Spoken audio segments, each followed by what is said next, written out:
क्या राजस्थान में इतिहास फिर से दोहराया जाएगा या एमपी की सरकार जो कांग्रेस की वो क्यों गिरी थी, इसे हम समझने वाले हैं हिस्ट्री छोटे से उदाहरण के द्वारा। और हिस्ट्री का उदाहरण के लिए हमें जाना होगा हुमायूं के पास। हुमायूं जो कि मुगल शासक थे और इन्हें सत्ता मिली थी अपने पिता बाबर के द्वारा। 1530 में बाबर की डेथ के बाद हुमायूं सत्ता में आते हैं, 40 तक रहते हैं, लेकिन 40 के बाद देखते हैं कि ये सत्ता जो उनके हाथ से चली जाती है और 15 साल तक अफगानी शासक सूरवंश जो है शासक करते हैं। शेरशाह सूरी का नाम आपने सुना होगा, जो अफगानी शासक से या हुमायूं से जो है सत्ता छीन लेते हैं। 15 साल के बाद वापस जो है हुमायूं एक्शन में आते हैं और सत्ता फिर से हासिल करते हैं 1555। लेकिन हुमायूं को यह बिल्कुल नहीं पता था कि जो सत्ता उसे 1555 में मिली है जल्द ही उससे छीन जाएगी। 1556 में उसकी डेथ हो जाती है। अब ये तो हुई हिस्ट्री की बात, लेकिन आज के करंट के सिनारियो से इसका क्या संबंध है? दैट मीन्स एमपी और राजस्थान से। तो एमपी को पहले समझ लेते हैं।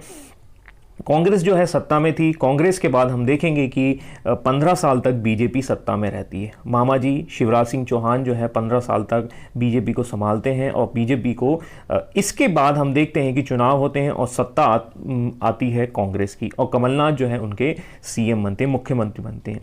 अब एक साल लगभग हुआ ही था सरकार को, कांग्रेस की, कमलनाथ सरकार को, और इसके बाद किसी ने नहीं सोचा था कि ये सरकार गिर जाएगी। सेम हुमायूं की तरह ही घटनाक्रम चेंज हो रहे हैं और सत्ता इनके हाथ से निकल कर चली जाएगी। कारण है ज्योतिरादित्य सिंधिया। ज्योतिरादित्य सिंधिया जो किसी ने नहीं सोचा था कि बीजेपी में चले जाएंगे और बीजेपी में चले जाने की वजह से कांग्रेस की सरकार गिर जाती है। तो कांग्रेस की सरकार गिर जाती है, कारण होते हैं आपके सिंधिया। तो इतिहास एक दोहराया गया। यहां हम ऐसे कहेंगे सेम 15 साल का टाइम पीरियड है, सत्ता इनको आती है, लेकिन 1.5 साल के बीच में सत्ता चली भी जाती है। कुछ ऐसा ही होने वाला है आपका। अब ये तो हुई एमपी की बात, और कुछ ऐसा ही घटनाक्रम चल रहा है अभी राजस्थान में।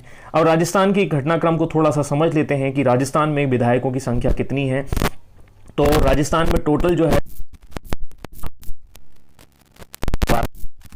इनमें से 24 विधायक जो हैं वो सचिन पायलट के संपर्क में, ऐसा कहा जाता है। और 24 जो है यदि कम हो गए तो बहुमत जो है, या वो रिजाइन कर दें तो बहुमत 89 हो जाएगा। जो बहुमत अभी 100 है तो बहुमत जो है 89 हो जाएगा। अब इस कंडीशंस में हम देखेंगे कि क्या कांग्रेस अपने आप को बचा पाई थी। कांग्रेस के पास 107 हैं और 107 में से 24 चले जाते हैं तो उसके पास बहुमत जो है दैट मीन्स कि बहुमत से 89 से 6 कम हो जाएंगे, दैट मीन्स 83 हो जाएंगे। मतलब ये तो सरकार जा रही है सीधी सीधे, ऐसा आंकड़े कह रहे हैं। अब बीजेपी क्या है, तो बीजेपी के पास अभी 72 हैं और बीजेपी के सारे ये जो निर्दलीय हैं या अन्य जो मिला भी लिए जाएं तो सत्ता के आसपास ये दिखाई दे रही है। वी कैन से दैट कि सीधी सी बात है कि कुछ ना कुछ होने वाला है, झोल होने वाला है। सरकार रहेगी नहीं रहेगी ये तो समय बताएगा। तब तक के लिए नमस्कार। लेकिन हिस्ट्री के एक बहुत ही खास पहलू दैट मीन्स हुमायूं से हमने इस घटनाक्रम को सीखा और समझा। धन्यवाद। आपका दिन शुभ हो।